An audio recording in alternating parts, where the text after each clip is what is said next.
This month on The Spark, our theme is a network for support. We'll learn about a nonprofit media production company supporting other nonprofits and launching the Grow Tennessee Network, an organization pouring God's love into under-resourced communities through the gift of safe, filtered drinking water, and a nonprofit providing a village of support for children and families experiencing foster care. We'll also share a special moment from our Spark Awards 2023. From Higginbotham's founding in 1948, our insurance agency has been built on the values of customer service, leading with integrity, and supporting our community.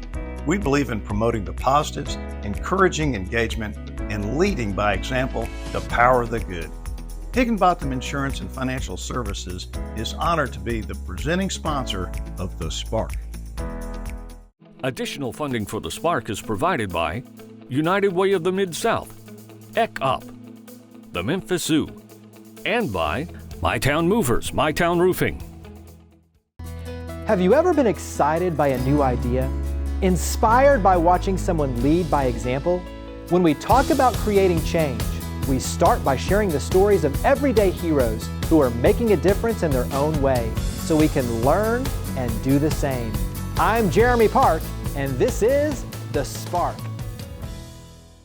They're a nonprofit media group helping other nonprofits and launching the Grow Tennessee Network. We're here with Larry T. Robinson. He has a for-profit side, but he's also the executive director of Kadzukian Media Group, which is a nonprofit. And so, Larry, talk about Kadzukian Media Group, buddy. Hey, man, thank you for having me on The Spark. Now, when it comes to Kadzukian Media Group, we've built a long history of working with nonprofits. But I want to talk about one nonprofit in particular, and that is the Gentlemen's League. The Gentlemen's League has really partnered with us to really help work with our young Black boys and boys of color in the Memphis, Tennessee, and the Mid-South area. Because we know that these young boys need direction, need guidance. And so what we're wanting to do is provide some resources that will help them. And so with our show, The Journey, and the show, Her Journey, which we've profiled over 160 Black men and over 20 African-American women that are leaders in this community. And what we do with that, Jeremy, is we take those men into our school system and work with that entity called the Gentlemen's League. But what we're trying to do is drop a few breadcrumbs and let these young men know that just because you may come out of a tough situation and a tough environment, you can actually make it. We're saying to those young men, look, you can be from Memphis and you can be from a tough background, but yet and still you can make it out. Here's some guideposts for you to kind of guide your way through, and they're going to drop pearls along the way that you can use to make it out. And so that's one of the things that we take pride in at Kadzukian Media Group, is really helping our community level up, so to speak, especially when it comes to Black and brown boys. Go ahead and dive in. Tease us with the Grow Tennessee Network. Okay, so listen, Grow Tennessee is our OTT platform. Then OTT is on top of television, so I want you to think of Roku, Apple TV, Samsung, and the like. So each state has its unique ag profile. And in the case of Tennessee, Tennessee is probably the most amazing state when it comes to agriculture. It's our number one enterprise in the state.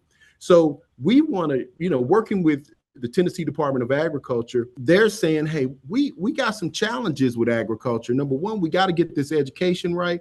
We got to get young people understanding the value of agriculture.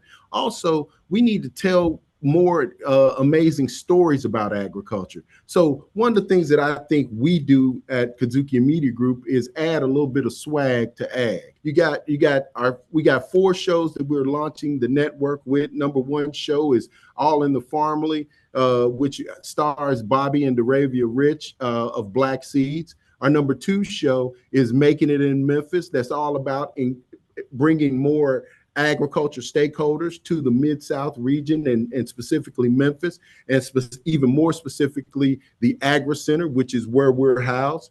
And that's hosted by John Butler, Big John, the CEO of Agri Center. The 3rd show is a show called Everybody Eats, which is hosted by food scientist Jade Clark, who is helping people understand the supply chain of food. You know, where does that tomato that you put on your salad, where does it come from? Where does that steak come from that you're eating? So really showing the supply chain, and from planning to plating is what we talk about with Everybody Eats. And the fourth show is a show called Growing the Next Gen. And it's all about helping, showcasing young people that are involved in agriculture, which are our next leaders, and really helping young people understand that this is a viable industry. There's many agribusinesses, there's ag tech, there's so many areas, there's chefs, there's so much to agriculture that you could be engaged in. It's not a monolith. So therefore, it allows these young people to see that they can be a part of this industry and look at all the cool things that you can do a part of this industry. And so our job is to help enhance that workforce development by making it cool, making ag sexy, making, you know, once again, adding swag to ag. Talk about the Boys of Color Conference. Okay, so the Boys of Color Conference is happening March 29th, 2025. It's a Saturday. And what we're doing is bringing all these young men together.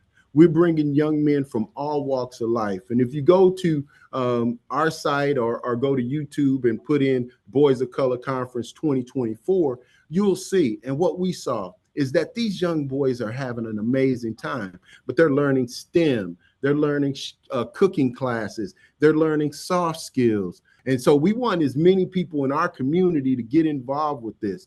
Already we're talking with entities that are going to add specific elements like food and sports and all that. So it's going to be the new thing where we help make this tangible. And we're going to have some really cool speakers. We're going to have some really cool classes. We even teach the young men about meditation. So we're going to really love on this group of young men and show them that they are a valuable part of Memphis today and tomorrow. So listen, I got a saying, and it says that youth are 40% of today, of our population today, but they're 100% of our future. And so we want to do everything we can to empower them, enrich them, and help them to be the best versions of themselves. So where do we go to learn more and get involved with Kadzukian Media Group? Hey, go to KadzukianMediaGroup.org, or you can go to our Grow Tennessee app. Now, the Grow Tennessee app is available through all of your connected TVs, Apple TV, Roku, Samsung TV, LG TV. It's on the iOS platforms or your Android platform. Well, Larry, thank you for all you and your amazing team do to power the good. Thank you for coming on the show. Thank you, brother. I appreciate you, Jeremy.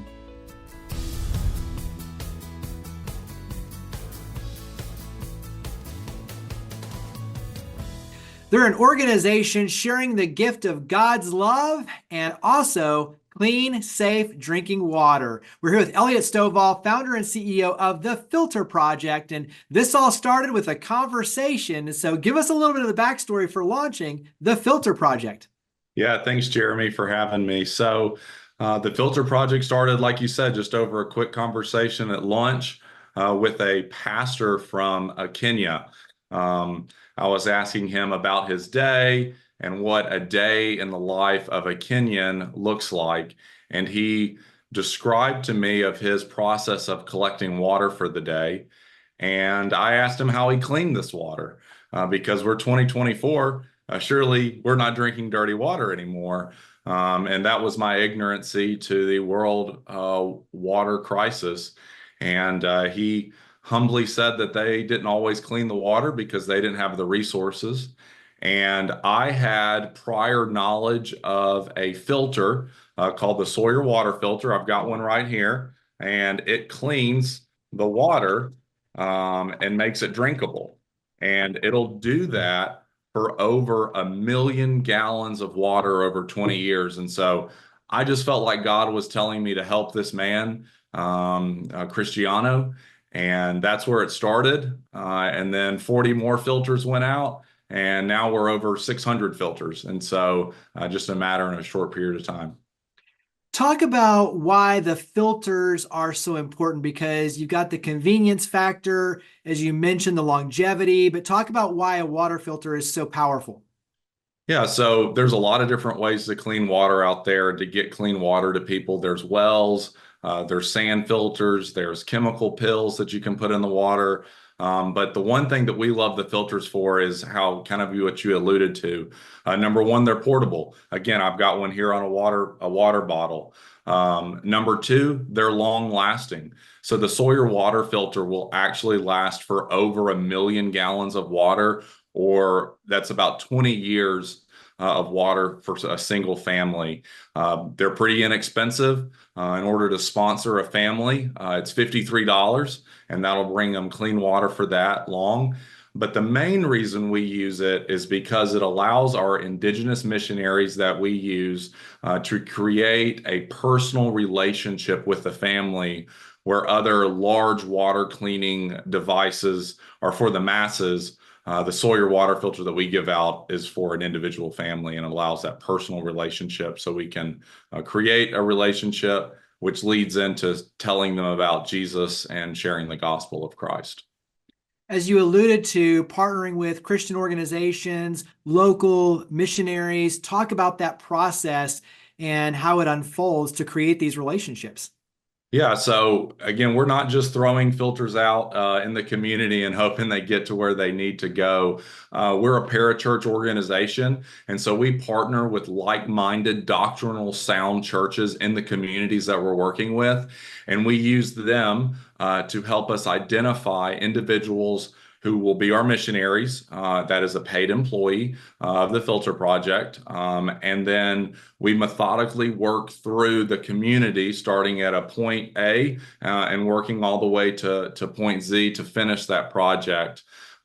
We do an assessment of the area first, to assess the churches, to assess how many families are there, and to assess their current water situation. We do a ticketing event where we hand out tickets to recipients. We then do a distribution event where we distribute these filters. Every family gets an anti-parasitic medicine, which is a dewormer. They get a 5-gallon bucket that our filter attaches to. They get a filter.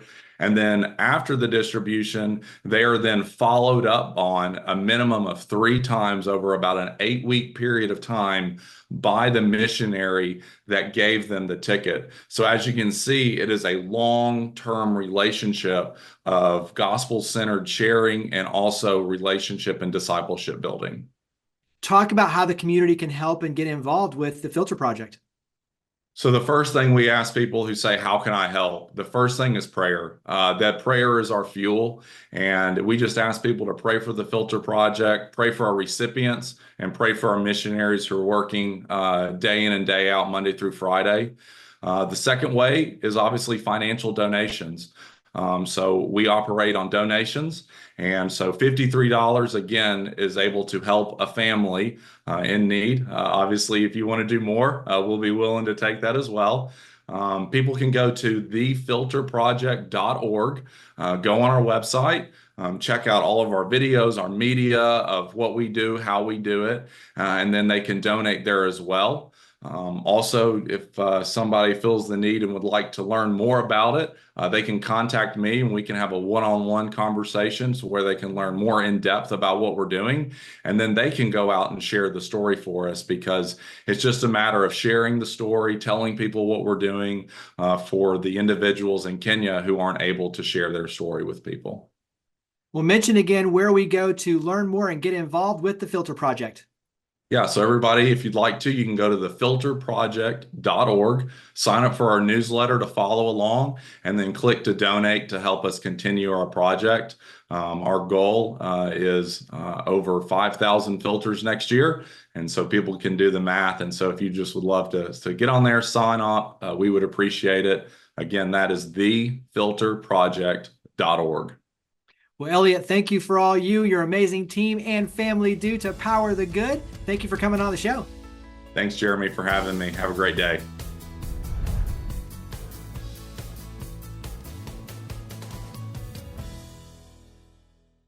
The Spark Awards annually recognize and celebrate individuals and organizations that have made outstanding contributions to the community. The 2023 Corporate Award for organizations with more than 500 employees went to DeSoto County Schools. DeSoto County Schools is the largest school district in the state of Mississippi. We have over 34,000 students. We're the largest employer in DeSoto County. We're very proud of our academic achievements of our students and our teachers and administrators. Recently, DeSoto County Schools was named as an A school district by the Mississippi Department of Education. We're one of only 9 school districts that has received that award every year since the new accountability model came out in 2016. We have the most A-rated schools that we've ever had at one time. We have 25 of our 42 schools are A schools now. We also have the highest graduation rate that we've had in the history of our district. We've got the highest English language proficiency rate that we've had, and same with math. And also, Lewisburg Elementary School was recently named as a National Blue Ribbon School. They are one of only 3 schools in the state that received that designation this year, and they will become our 4th National Blue Ribbon School in DeSoto County. We have lots of student leadership groups on campuses, and they do quite a bit of community service work. At the district level, we have the Superintendent's Youth Leadership Council, and we give those students ideas to take back to their campuses to where they can lead from that level. We've had tornado relief and different things of that nature in DeSoto County before. And when those happen, our students and our teachers and schools always jump in and do all that they can to help. In DeSoto County, one of the things that makes me really proud is when it's time for the St. Jude Marathon weekend.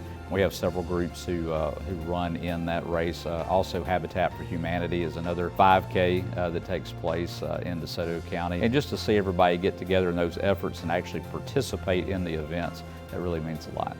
We have over 2,500 teachers. We have around 4,000 employees. We are very diligent in our teacher retention and recruitment. We want to make sure that we attract the best employees that we possibly can to DeSoto County Schools, but keeping those is very important, especially in today's day and time. When we have a new employee or a new teacher orientation at the beginning of the school year, we bring all the new teachers together and we try to provide resources to them that will keep them involved. We want our parents and the community to know that we want our students to receive the best education that they possibly can and to be prepared for that next step of life. And so when they graduate from high school, that they're prepared to either go straight into the workforce, the military, college, whatever career path that they choose. We want to make sure that they have plenty of options along the way so they'll be as prepared as possible.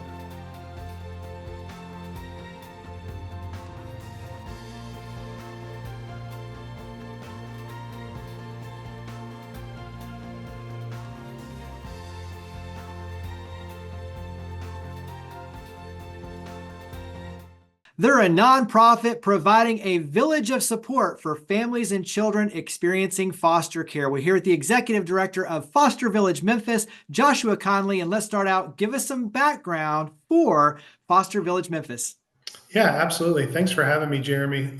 So Foster Village Memphis is one affiliate of the Foster Village brand that was started in Austin, Texas. So there's 14 different affiliates around the country. And we incorporated right at the end of 2019 and then started doing work right during the pandemic in 2020.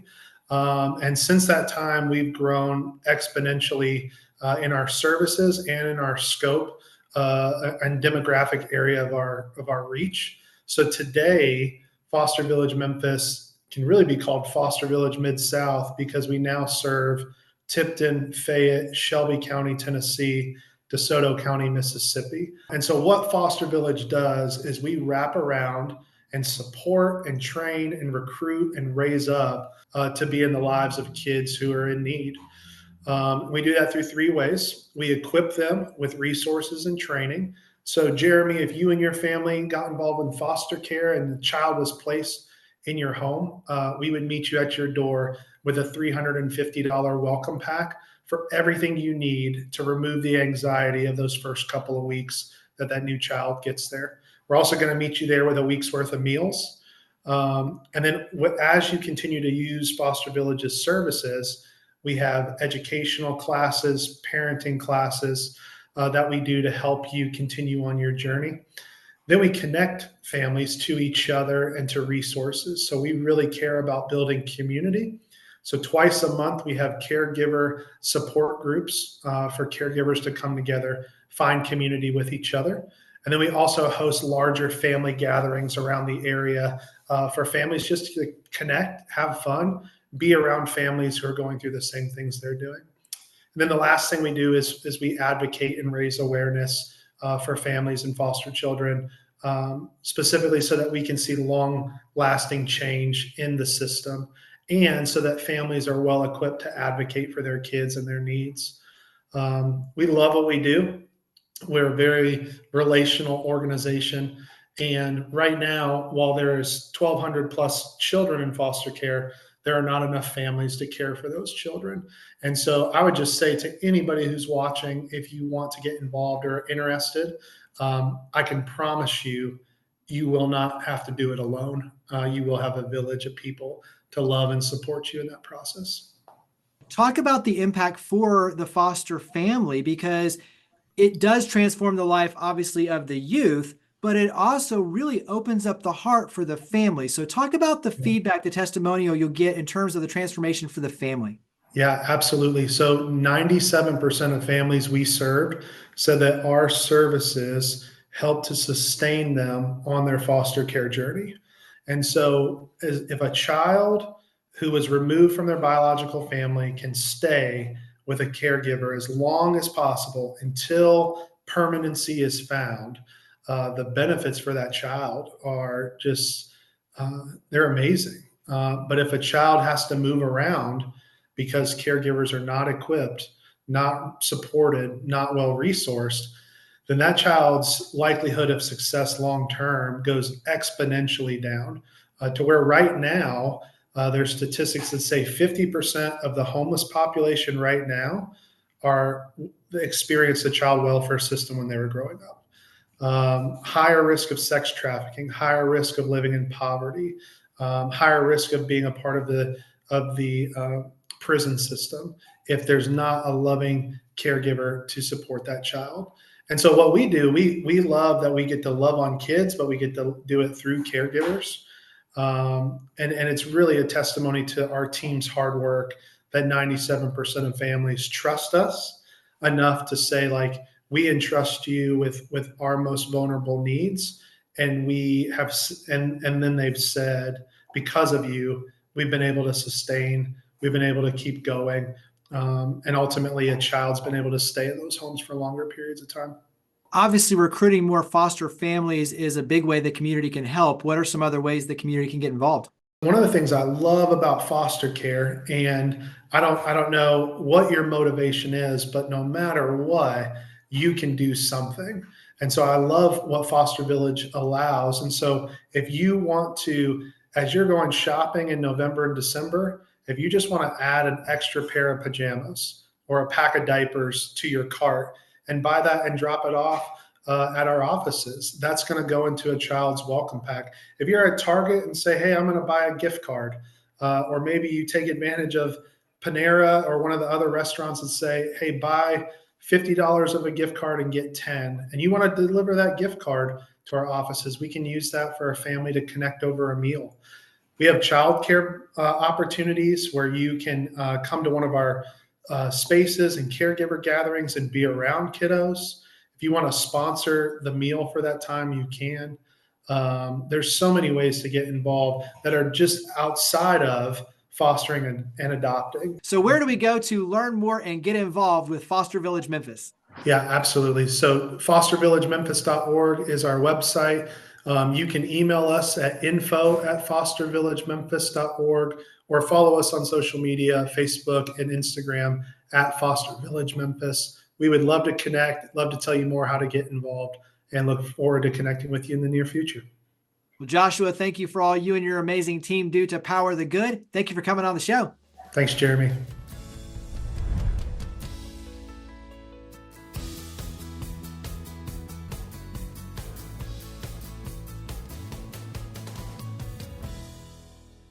As we saw in this month's episode, a network for support changes our ability to help others and transform lives here in our community and around the world. It changes the way we see and promote the good being done by local organizations and individuals and empowers us with opportunities for enrichment, engagement, and advocacy.